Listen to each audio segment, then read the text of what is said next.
Pekan dan cenderung untuk bertutur dalam bahasa Inggeris di rumah berbanding bahasa ibunda sendiri. Malaysia ni negara yang pelik. Jadi satu daripada yang kepelikannya ialah kita ada barang sendiri tapi kita tak nak pakai barang kita sendiri. Saya tengok sajalah dekat Indonesia tak ada pun sibuk nak amat malang sebagai rakyat Malaysia. Tarik balik, sila tarik balik. Yang berhormat pendang boleh keluar sekejap. Jangan kacau Dewan. Pergi museum bahasa Melayu is an ancient thing. So macam kadang-kadang tengok dia orang pun dah tak cakap Melayu kat rumah, cakap English banyak. Indonesia Pak? Mana ada bahasa Indonesia? Apabila dicari satu bahasa semasa penyatuan Republik Indonesia, dia tak boleh nak sebut bahasa Melayu kerana bahasa Melayu itu dipertuturkan oleh sekelompok kecil orang Melayu di Sumatera, di Jambi, di Palembang. Sorry girl, I gotta go. Yeah, you know this ain't the old me. Try to keep it on the low. Halo guys, jumpa lagi di Aryan M Channel. Oke, buat teman-teman yang klik video ini, saya harapkan mudah-mudahan teman-teman masih dalam kondisi sehat walafiat, dan jangan lupa dukung channel ini dengan cara like juga subscribe. Oke guys, kali ini saya mau reaksi satu buah video. Jangan kaget kalau Malaysia itu negara aneh. Oke, seperti apa videonya dan apa yang dibahas? Sebelum kita berkomentar, kita akan lihat dulu. Jangan kaget, Malaysia dinilai menjadi negara yang aneh dalam hal penggunaan bahasa. Hal ini diungkapkan oleh seorang doktor bahasa di Malaysia. Meskipun memiliki bahasa sendiri, banyak rakyatnya merasa minder dan enggan menggunakan bahasa Melayu. Sebaliknya, mereka lebih memilih menggunakan bahasa Inggris karena dianggap lebih bergengsi dan bermartabat, padahal itu adalah bahasa penjajah mereka dahulu. Persoalan ini bahkan menjadi topik panas di Parlemen Malaysia, di mana para wakil rakyat membahas menurunnya minat terhadap bahasa Melayu. Akibatnya, bahasa asing mulai mendominasi ruang publik dan komunikasi resmi di negara tersebut. Jadi doktor, apa yang menyebabkan doktor berkata demikian? Memang ramai yang malu ke doktor? Dari pemantauan mungkin? Baik, saya 2-3 hari ini saya telah tular di media tentang kenyataan saya bahawa mengatakan Malaysia ni negara yang pelik. Jadi satu daripada yang kepelikannya ialah kita ada barang sendiri tapi kita tak nak pakai barang kita sendiri. Setuju. Contohnya bahasa. Kita ada bahasa kebangsaan, bahasa Melayu yang baik tapi kita segan dan malu nak menggunakan. Itu pelik yang pertama tu Pak Nel dan kawan-kawan sekalian. Yang kedua, peliknya yang kedua ialah seperti yang telah disebutkan tadi, dinyatakan tadi, kita percaya barang orang lain lebih baik daripada barang kita sendiri. Jadi kita lebih percaya barang orang daripada barang sendiri. Jadi seperti kata yang kita bincang tadi, kita pakai bahasa Inggeris, kita rasa lebih baik, lebih hebat dan lebih tinggi martabat kita. Ya, betul. Padahal yang kita pakai itu barang penjajah kita dulu tau. Orang luar punya tu. Okey. Yang ketiga, kita tak percaya barang kita lebih baik, padahal orang lain percaya barang kita lebih baik. Contoh, Betul. kita bagi contoh di negara China tahun 60-an dah ada pengajian Melayu, mereka nak belajar bahasa kita. Betul, begitu juga di Jepun. Di Jepun, di Perancis, di negara Jerman sudah ada pengajian Melayu ni. Tapi saya nak katakan juga di negara China antara kuasa, bukan antara lagi, sudah terbukti sebagai kuasa besar dalam ekonomi dan pertahanan dunia. Telah ada 16 universiti yang ada pengajian bahasa Melayu. Jadi itu yang pelik tentang negara kita, tentang berkaitan bahasa ni Pak Nel dan kawan-kawan. Kita kena kembali kepada satu pendekatan di mana bumi dipijak, di situ langit dijunjung. Kita telah merdeka 67 tahun Pak Nel kawan-kawan. Tapi kenapa ada soal tidak boleh mengujarkan bertutur dengan baik dalam bahasa kebangsaan kita sendiri? Betul. Itu satu persoalan. Kenapa tunggang terbalik? Ya, soalnya ialah soal rasa cinta dan tanggungjawab kita kepada negara kita. Lahir kat Malaysia, membesar kat Malaysia tapi tak reti cakap bahasa Melayu sebab belajar ikut aliran Cambridge. Persoalan dia sendiri bangkitkan, apakah bahasa harian jadi tanda aras sebagai seorang rakyat Malaysia? Jujur cakap, dia tak perlu nak fikir persoalan ni lagi sebab saya lagi seriau tengok kualiti grammar dia kalau betul dia ni adalah aliran Cambridge. Semakin ramai yang melupakan dan cenderung untuk bertutur dalam bahasa Inggeris di rumah berbanding bahasa ibunda sendiri. Itu apa yang diluahkan seorang warga Jerman, Michael Lubke, yang gusar dengan segelintir masyarakat Malaysia yang dilihat kurang menjunjung budaya dan identiti mereka. Menurut beliau, selain bahasa merupakan wadah penting untuk komunikasi, ia menggambarkan keagungan dan keluhuran sesebuah tamadun. Katanya lagi, bahasa juga mempamerkan keunikan budaya sesebuah bangsa dan cara masyarakat berfikir. Dan saya memang risaulah pasal saya banyak tengok orang dah lupa bab budaya dan agama dekat Malaysia. So macam kadang-kadang tengok dia orang pun dah cakap Melayu kat rumah, cakap English banyak.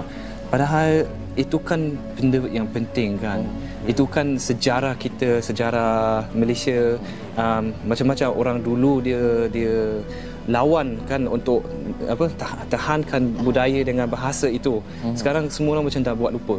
Pasal orang tengok pasal kerja kena cakap English. So pentingkan English ataupun bahasa lain kan. Lama-lama akan pupus. Lama-lama pupus. So macam risau tengok. Sebab itulah kita orang memang pentingkan cakap bahasa ibundanya dengan ayahanda supaya benda ni akan diteruskan. Supaya memang tak lupa. Memang kita orang ajar anak-anak kita apa adab-adab Malaysia. Macam mana pasal hormat semua, pasal cakap bahasa, pasal kongsi Malaysia sebagai negara yang berharmoni, yang unik. Memang orang mempesan macam tu, tapi saya memang betul-betul risau tengok yang orang dah banyak lupa lah. Tengok sajalah dekat Thailand, tengok sajalah dekat Indonesia, tak ada pun sibuk nak pleasekan pelancong-pelancong daripada China menggunakan bahasa mereka sendiri. Tetapi kat Malaysia ni kenapa pula kita nak buat macam tu? Memalukan. Masih tak nak. Pelancong daripada negara China tak heran pun dia tetap tak boleh masuk ke kedai-kedai. Kita nak jadikan sebuah kementerian yang patut mengangkat budaya. Mengangkat budaya kita, seni budaya, lambang negara kita yang harus kita pelecehkan. Tapi saya nak tanya, bahawa garis panduan KPKT, bahasa Cina, bahasa Tamil, bahasa Inggeris memang dibenarkan. Dengar baik-baik. Tetapi perlu ada bahasa Melayu, itu kita tidak nafikan. Saya nak tanya, Mr. DIY, bahasa Melayu ke bahasa Inggeris? Kentucky Fried Chicken, bahasa Melayu ke bahasa Inggeris? Dan Kelantan tulis Kentucky Fried Chicken ke ayam goreng Kentucky? Sama saja. Itu nama khas lah. Tak kerti bahasa Melayu lah. Bolehkah saya katakan DAP tidak mengiktiraf bahasa Melayu? Yang berhormat Pendang. Jangan buat sangkaan jahat. Jangan buat apa-apa sangkaan jahat. Saya tak pernah cakap kita tak iktiraf. Tarik balik. Sila tarik balik. Yang berhormat Pendang, boleh keluar sekejap? Jangan kacau Dewan. Bari Buntang berpendapat antara punca gagal menguasai bahasa kebangsaan berbunca dari beberapa faktor. Antaranya rakyat Malaysia sendiri yang tidak mengutamakan penggunaan bahasa Melayu dalam pertuturan harian serta merakan, tidak menggunakan bahasa Melayu dalam program-program resmi dan formal. Saya amat terasa sebagai rakyat Malaysia yang mendukung tinggi perlembagaan negara, perkara 152 yang peruntukan bahasa kebangsaan di Malaysia adalah bahasa Melayu, namun masih ada mana-mana pihak tidak menghormati bahasa Melayu. Contohnya, program-program yang sering kadang-kadang diadakan di Parlimen sendiri oleh beberapa pihak, kertas-kertas yang dimentang tidak disediakan dalam bahasa Melayu. Malahan, saya tak benar. Malahan membentangkan paper berucap sepenuhnya dalam bahasa Inggeris, sedangkan mereka rakyat Malaysia amat malang sebagai rakyat Malaysia yang mendukung tinggi perlembagaan negara tetapi tidak mampu membentangkan dalam bahasa Melayu. Justru dalam apa sahaja program yang resmi atau formal, wajibkan menggunakan bahasa Melayu dalam semua sesi majlis, mesyuarat di peringkat jabatan kerajaan maupun GLC ataupun syarikat-syarikat swasta juga diwajibkan sepenuhnya menggunakan bahasa Melayu, termasuk semua dokumen-dokumen mesyuarat disediakan dalam bahasa Melayu. Sama juga urusan-urusan di mana-mana bank, bahasa Inggeris lebih diutamakan. Perjanjian antara pelanggan dengan pihak bank masih lagi dalam bahasa Inggeris. Surat-surat peringatan kepada peminjam bank masih ada yang menggunakan bahasa Inggeris. Ini seolah-olah kedudukan bahasa Melayu sebagai bahasa kebangsaan negara tidak dihormati oleh institusi kewangan dan lain-lain. I think it's really important because nak ke nanti bahasa Melayu eventually that should lah 40 years down the road pergi museum bahasa Melayu is an ancient thing, it extinct. Tak apa, tak nak kan. Saya rasa perlunya dengan betapa pentingnya kita orang harus melestarikan bahasa dan budaya. Kerana back again to the cliche punya saying lah, kalau bukan kita siapa? Kan? Bukan, yalah betul. Takkanlah nak mengharapkan nenek-nenek kita atau ibu bapa kita yang akan pergi juga kan. It starts with us. The simplest one, start at home lah. Kan? Selalunya kalau you membesar kat Singapore, like primary school dan secondary school, mother tongue memang ada pun. But after that, dah masuk poli mana ada like mother tongue lesson kan, tapi it stops there. So it starts with home, it starts with you. Ya, so penting lah. Itulah tantangan utama dalam penggunaan bahasa di Malaysia yang masih menjadi persoalan hingga kini. Hal ini berbeda dengan di Indonesia, di mana bahasa Indonesia sangat dominan dan diterima luas oleh masyarakat.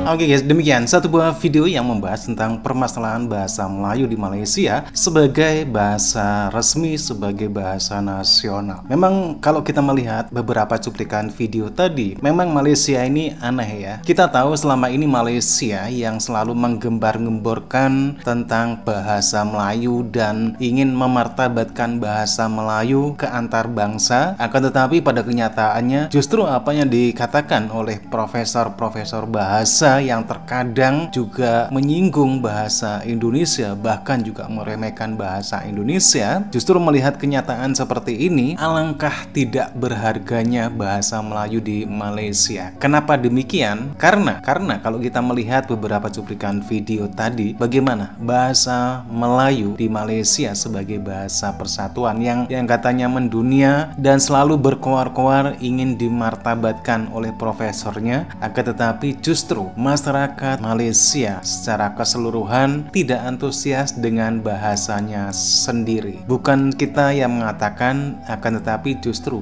orang-orang Malaysia sendirilah yang membongkar kenyataan permasalahan bahasa di Malaysia. Masyarakat Malaysia dari usia dini sampai ke orang dewasa, banyak mereka mencampur adukan dengan bahasa Inggris. Tentunya ini tidak jelek juga, kan, tetapi dengan fakta-fakta, dengan melihat video ini kita bisa tahu justru kecenderungan dari masyarakat Malaysia yang mulai melupakan bahasa Melayu sebagai bahasa nasional. Oke guys, demikian videonya. Bagaimana nih menurut teman-teman? Silahkan teman-teman bisa berkomentar dan jangan lupa like, subscribe. Terima kasih dan wassalamualaikum warahmatullahi wabarakatuh.